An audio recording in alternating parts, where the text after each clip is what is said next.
गरीबदास साहिब जी का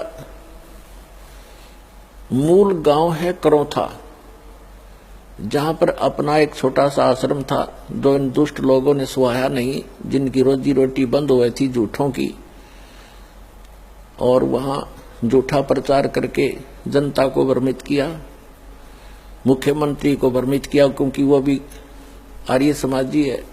दास के ऊपर झूठे आरोप लगा लगा के और झूठे केस में जेल में डाल दिया और उसको आश्रम को ग्रहण कर लिया।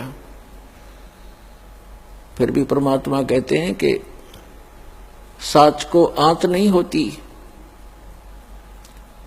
पुणात्मा हाई कोर्ट ने हमारे हक में फैसला कर दिया। सन 2009 में मुख्यमंत्री आर्य समाजी और आर्य जो हमारा विरोध कर रहे थे, आर्य प्रतिनिधि सभा हरियाणा वाले, वो दोनों मिलकर सुप्रीम कोर्ट पहुंच गए। देख इनकी अकल मारी जा रही।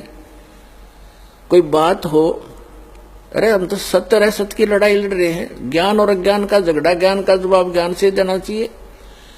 अब सुप्रीम कोर्ट में ऐसा मुंह पे थप्पड़ मार दिया परमात्मा ने उनके 8 वकील, 6 तो सरकार के, 2 उनके टॉप मोस्ट वकील कर रखे। हमारा ओरिजिनल वकील भी नहीं जा रहा था, उसको कोई काम हो गया अचानक, और परमात्मा के बच्चों को आश्रम दिवा दिया। इससे बड़ा चमत्कार पुण्यात्मा कोई नहीं हो सकता। अब भगवान से बाहर कौन जाएगा? ये जज क्या है? ये भी परमात्मा के रिमोट से चलते हैं, उसी के बच्चे हैं, उनकी बुद्धि उनके हाथ में है। 1 सेकंड में सच्चाई को ऊपर ला दिया। पुण्यात्मा हमने उस आश्रम की आवश्यकता भी ना रह रही थी, क्योंकि वहां पर तुम्हारी गाड़ियां भी ना खड़ी हो सारी। जब आज हमारी व्हीकल चले जाओ, व्हीकल भी ना हो उसमें, वो तो ओडे रह गया।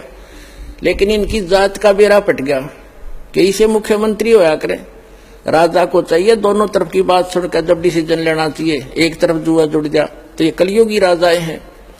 पुराने राजाओं का आप हिसाब लाओ। रामचंद्र जी राजा थे अयोध्या के, वो किसी मंत्री या किसी अपने साथी की बात में विश्वास नहीं करते थे, भगवान से डरने वाले थे। यदि कोई ऐसी जटिल समस्या होती, वो स्वयं वेश बदल कर जाया करते थे और निष्कर्ष निकाल कर निर्णय लिया करते थे।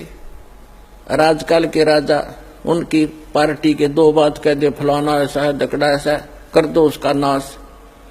लेकिन हमारे साथ भगवान है, हमारा विरोध करने वालों का नाश हो जाएगा, भगवान के बच्चों का नाश आज तक हुआ नहीं, हर ना होगा।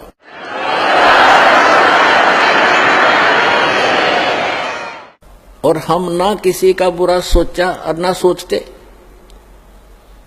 तो पुण्यात्माओं, ये गंदा लोक है, और अब और गंदे विचार हो गए हमारे।